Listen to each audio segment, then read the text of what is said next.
बैठल रही केरा के थम पवन होगे बैठल रही केरा के थम बैठल रही केरा के थम पवन होगे बैठल रही केरा के थम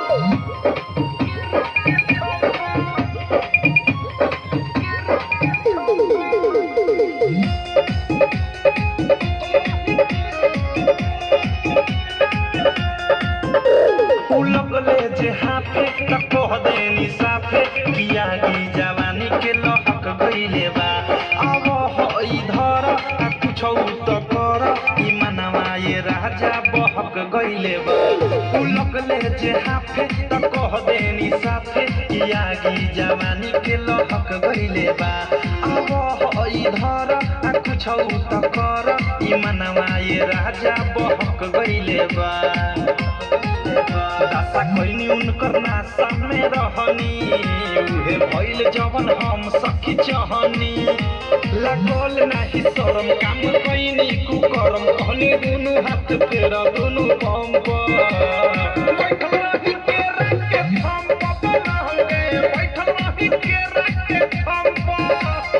बैठल रही केरा के थम पवन होगे बैठल रही केरा के थम DJ Vikas Simrahi music by Mantu Mani Kewari के पीछे पसर गईनी नीचे हम रहनी ये सखी राते नाइटी में हो पानी पानी भेनी छुआ तनी देनी मजा लेनी गजबे भराइटी में हो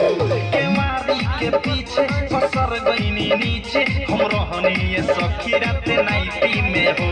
पानी पानी भेनी छुआ तनी देनी मजा लेनी गजबे भराइटी में हो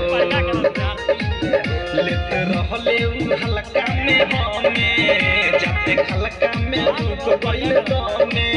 राइट थारू अवधेश लागल ठेहुना से ठेस अनुराग हो देहिया नरम पर